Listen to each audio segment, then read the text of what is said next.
그럼 일본은 그러면은 간첩이 없었느냐? 일본은 더 많이 나왔죠.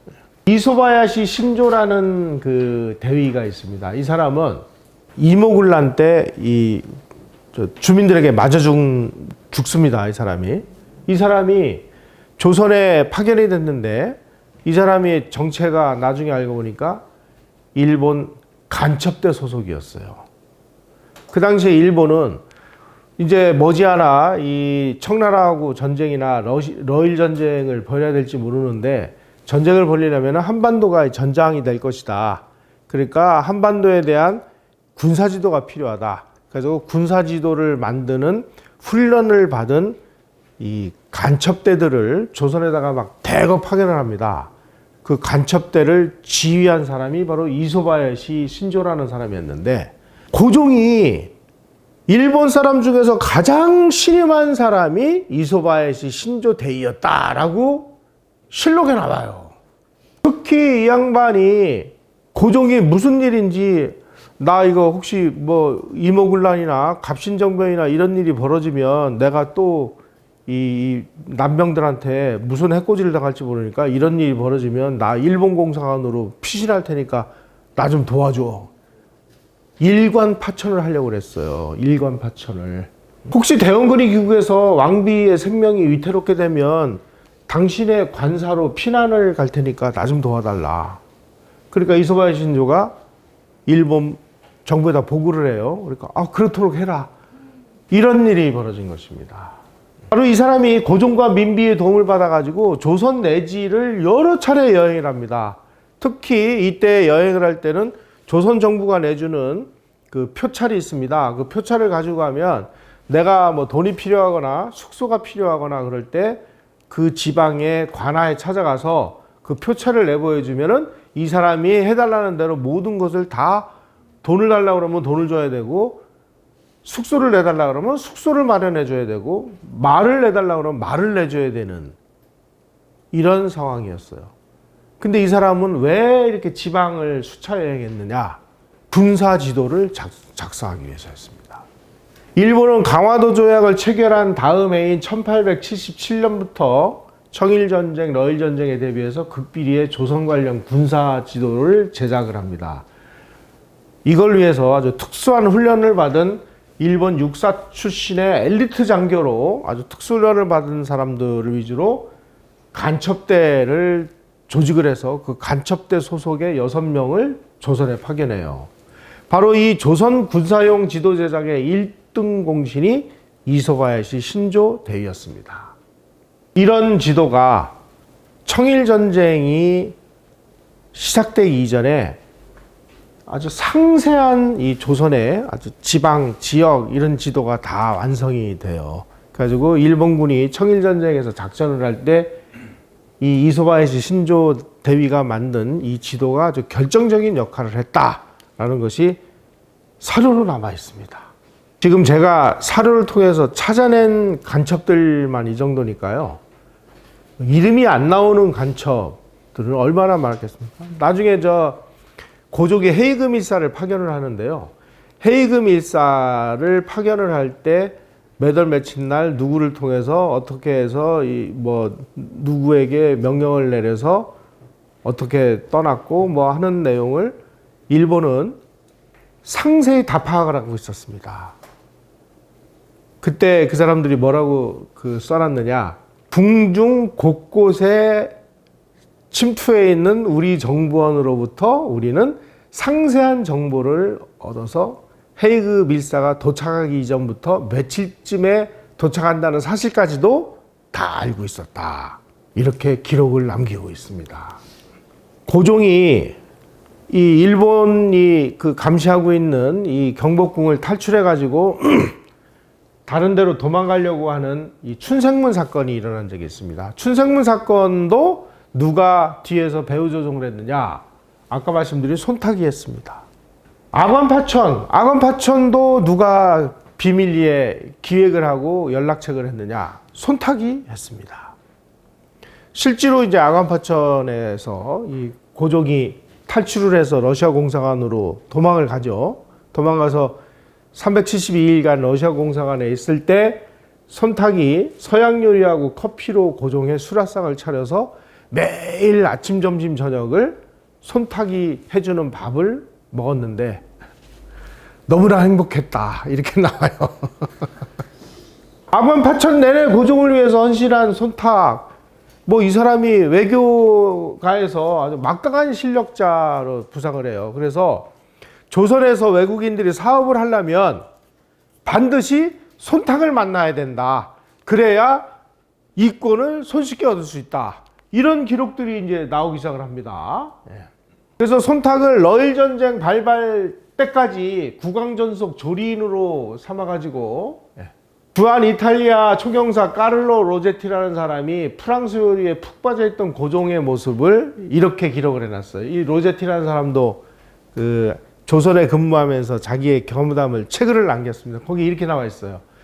황제의 수라상을 준비하는 일은 한국의 다른 어떤 공무보다 잘 조직이 되어 있었는데, 이는 황제가 러시아 공사관에 피한했던 시절에 러시아 공사 부인의 시녀로 이후 유럽식 수성요리사 자격으로 황제의 궁정에 머물게 된 알사스 지방 출신 손탁이라는 여인 덕분이다.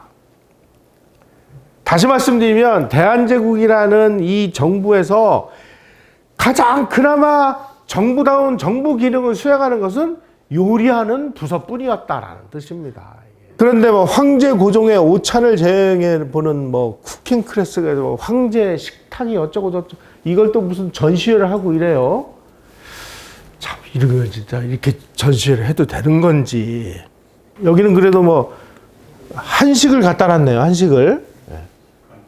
한식보다 프랑스 요리를 훨씬 좋아했다고 그래요. 1910년에 대한제국이 망한 다음에 고종은 덕수궁 이태왕이라고 해서 덕수궁에 이제 머물렀고, 순종은 창덕궁 이왕이라고 해서 지금 비원 쪽에 머물고 있었습니다. 이 두 사람이 나라를 그 일본에다가 팔아넘긴 다음에 하는 일이 뭐였느냐? 고종은 매일 신하들하고 당구 치고 커피 마시고 추궁기 틀어놓고 음악 감상하고, 밤 되면 아무 궁녀나 데리고 애 만들고, 그래가지고 1910년 이후에 고종이 나이 60, 2, 3, 4, 5세 때 애를 뭐 수도 없이 낳아요. 무술이한테 나고 뭐한테 나고. 그 다음에 순종은 나라를 일본에 넘긴 다음에 일본 데이고쿠 호텔에 이 요리사를 초빙을 해다가, 왜냐면 돈이 많으니까, 이 사람이 해주는 프랑스 요리를 대단히 즐겼다. 그런데 조선에서는 프랑스 요리를 할 수 있는 식자재가 잘 안 나오고 그래서 일본 황실에다가 특별히 부탁을 해가지고 식재료를 납품하는 그 소를 몇 마리 수입을 해다가 순종 황제와 고종 황제를 위해서 우유와 치즈 같은 것들을 생산해서 공급을 했다. 이렇게 기록이 남아 있습니다. 자, 이렇게 뭐 자기를 위해서 뭐 그야말로 아간 파천 기간 중에 뭐 수라상을 차려주고 그러니 손탁이 얼마나 이뻤겠어요. 그래가지고 막 파격적인 특혜를 줍니다. 아간 파천 6개월 후인 1896년 8월 10일 날 이제 자기가 이제 이사를 하기 위해서 이 경운궁이라고 되어 있는데, 경운이 현재 덕수궁입니다.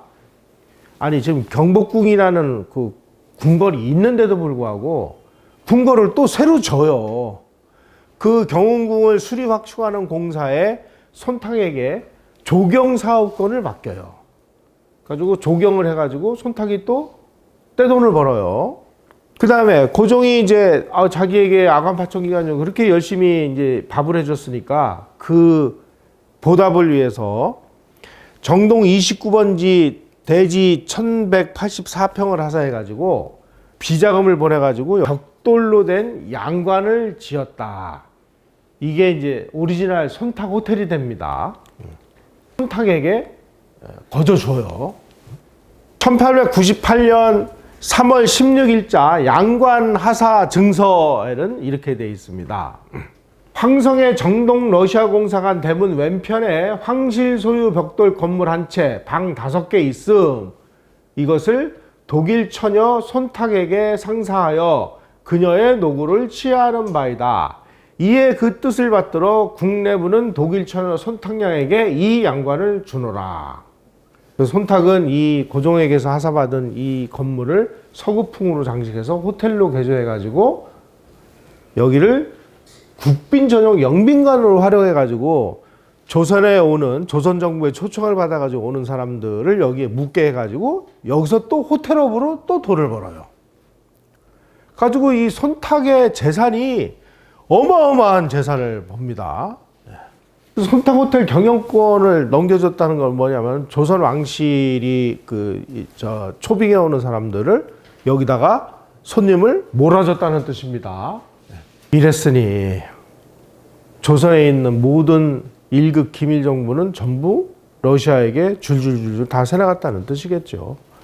그리고 왜 그렇게 고종이 끝없이 소위 말하는 이 패권 도전 세력인 러시아를 한반도로 끌어들이려고 했는지 그 배후를 추적해 가보면은 이런 손탁이라는 이 정체불명의 여성이 나타나는데 이런 사람을 우리는 간첩이라고 부르죠. 뭐 학자들은 야, 그 간첩이라고 부르는 건 너무 심한 거 아니냐. 아니 그러면 이런 사람을 뭐라고 불러야 돼요? 제가 물어봤어요. 글쎄, 뭐 이제 이러는데, 자 이렇게 손탁 호텔에서 아주 수도 없이 황실 연회를 열어가지고 아주 거금을 흥청망청 쓰는데, 그 당시 이제 그 프랑스어 학교 교사로 초빙되어 온 마르텔이라는 사람이 자기가 이제 이 만수절이라는 이 궁중 행사에 초빙이 됐다가 그거를 이제 자기가 기록을 남기는데 이렇게 돼 있습니다. 만수절은 황제 생일입니다. 만수절, 춘추절 등 황제 주관 국빈 행사는 손탁 빈관에서 개최되었다. 요리는 서양식으로 손탁 부인이 엄청난 비용을 들여 조리한 것이다. 내외 귀빈들이 식사가 끝나면 50명 내지 60명의 아름다운 기녀가 화려한 의상을 입고 나와 궁중무용을 추었다. 이어 음악교사 에케르트의 오케스트라 연주가 있었다. 에케르트라는 사람이 오스트리아 사람인데 오스트리아에서 이제 밴드 지휘를 하고 군악대 지휘를 했습니다. 그래가지고 일본에 이제 이 군악대를 창설하기 위해서 에케르트라는 사람을 초빙을 해서 일본 군악대의 창시자입니다. 그리고 참 재밌게 지금 현재 일본의 국가인 기미가요가 있어요. 그 기미가요를 이 사람이 작곡을 합니다. 그래서 이 사람이 이제 일본에서 임기가 끝나니까 재빨리 그러면 대한제국으로 모셔오자. 그래가지고 굉장히 큰 돈을 들여가지고 에케르트를 조선으로 초빙을 해가지고 왕실 밴드를 만들어요. 그게 이제 에케르트의 오케스트라 연주라는 겁니다. 연회가 모두 끝나면 황제는 참석한 각국 외교사절들에게 토산품을 기념품으로 하사했다. 그리고 음식을 많이 만들어 가지고 지게꾼에다가 음식을 지어서 그 사람 집으로 배달까지 해줬다. 이렇게 나와 있습니다. 작년 연말에 우리 국립국악원이 고종이 했던 이 황홀하기 그지없는 이 대한제국의 궁중 행사를 재현하는 작년 연말입니다. 제가 그걸 아주 비판하는 칼럼을 썼어요. 야, 재현할 걸 재현해야지. 지금 나라 망해가는데 이 짓을 하고 앉아있는 이런 걸 재현을 하냐. 제가 이제 비판을 한 적이 있는데 손탁이 1905년 여름부터 1906년 가을까지 1년 동안 집안 상속 문제 해결을 해서 유럽으로 휴가를 갔습니다. 그런데 이때 조선 이 한국사를 연구하는 사람들은 고종의 밀명을 받고 독립 외교를 위해서 유럽으로 파견된 거 아니냐 그런데 그를 유추할 수 있는 어떠한 기록도 없어요. 근데 그렇대요. 그래서 1년 동안 고종이 커피 끓여줄 사람이 없으니까 그 대타로 황실 의전담당으로 독일 여성 엠마 크레벨이라는 사람을 임명을 해요. 이 사람은 원래 독일 여성인데 대위로 전역을 한 남편을 따라 청도에 근무를 하다가 손탁의 청을 받고 와요. 이 엠마 크레벨이 이제 이 손탁이 근부했던 내용들을 책으로 남겼는데 여기 보면 손탁의 위상은 황실에서 무관의 여황제였다. 그러니 손탁이 얼마나 큰 권한을 가지고 있었는지 한마디로 우리가 이해할 수 있죠. 풍운의 여걸이다. 외국인들은 대한제국의 이권 사업을 얻기 위해 손탁과 접촉해서 그녀의 도움으로 원하는 것을 얻었다. 그녀의 도움을 얻으려면 어떻게 돼요? 언더 테이블로 뭔가 왔다 갔다 해야 되죠. 오가는 현찰 속에 싹 트는 우정 뭐 이런 식으로 해가지고 조선 황실에 이권을 넘겨줍니다. 손탁이 바로 황제와 대한제국 황실 정부와 소통하는 유일한 통로였기 때문이다. 이렇게 기록되어 있습니다. 러일 전쟁에서 러시아가 이제 패해가지고 손탁이 활개를 칠 수 있는 세상이 끝나버렸어요. 이제 일본 세상이 되니까 여기서 뭐 돈벌이도 좀 그렇고 또 일본이 자기를 계속 감시하고 그러니까 이제 손탁이 보따리를 쌉니다. 그동안 알뜰하게 모은 부동산과 손탁 호텔의 경영권을 매각해서 어마어마한 뭐 거액을 현금을 챙겼다고 하는데 얼마를 챙겼는지는 안 나오더라고요. 그러니까 얼마를 벌었는지 이게 나와야 되는데 이게 사료로 나오질 않습니다. 그래서 1909년 그러니까 1910년에 이제 합방을 했죠. 1909년 7월 16일 날 손탁이 대한제국 국내부에 사임계를 제출을 해요. 그러니까 대한제국의 정부가 손탁양에게 거금 3만 원을 은사금으로 지급을 해요. 그 당시 3만 원이면 뭐 어마어마한 금액입니다. 그리고 통감부 외사국장이 고마스 미도리가 손탁을 위해서 고별언을 베풀었고 8월 28일 날 손탁은 고종순종에게 고별 인사를 하고 대한제국을 떠났다. 이렇게 돼 있습니다. 떠나기 전에 25년간 자신을 극진히 보필한 손탁양에게 은배 한 쌍을 비롯해서 푸짐한 선물을 하사하고 그동안의 노고를 치하했다. 이렇게 기록되어 있습니다. 그래서 1909년 9월 19일 날 프랑스 카노로 돌아가서 거기서 생활을 하다가 러시아 혁명이 일어나가지고 뭐 혁명기에 뭐 고생을 한 것 같아요. 그러다가 뭐 러시아에서 객사했다. 이렇게 돼 있습니다. 한 시절 조선을 러시아의 품에 안기도록 정말 화려하게 활동을 했던 손탁이라는 여자를 통해서 대한제국의 우리 모습을 들여다봤는데 이 당시에 조선 황실 부근에서 암약했던 이 간첩들을 보면 지금은 어떨까요? 저는 문재인 정부 시절에 국정원을 좀 거론해서 안 됐습니다만 박지원 같은 사람을 국정원장에 앉히고 그다음에 과거에 위수 김동, 친지 김동을 외치던 사람들이 청와대의 핵심 보직을 장하고 있었다. 이런 것과 대비를 한번 해보면 그때나 지금이나 달라진 게 뭐가 있나 참 아찔한 생각이 듭니다. 우리는 왜 이렇게 방첩 기능이라든지 이런 것을 생각하지를 못하는 것일까요? 저는 어렸을 때 그 시대가 하도 하수상해서 그런지 방공, 방첩을 그냥 입에 달고 살았고, 꺼진 불도 다시 보자, 가지고 간첩을 막아야 된다라고 하는 어떤 그런 생각을 국가, 사회, 정부로부터 끝없이 어떤 경각심을 가지고 있었는데 어느 날 그게 다 없어지고 간첩이 활개치는 세상이 돼버렸잖아요. 구한말도 이랬습니다. 이런 상황에서 외국인들이 정말 알짜배기 이권 다 빼가고 다 하고 이러다 보니까 나라 살림은 점점 어려워지고 나라 살림 어려워지다 보니까 백성들만 등쳐먹고 끝없이 그런 일이 반복되다 보니까 더 이상 쥐어짜도 쥐어짜낼 것이 없는 백성들 입장에서 야 이게 뭐야 하고 쾅 하고 벌어진 게 동학난이죠.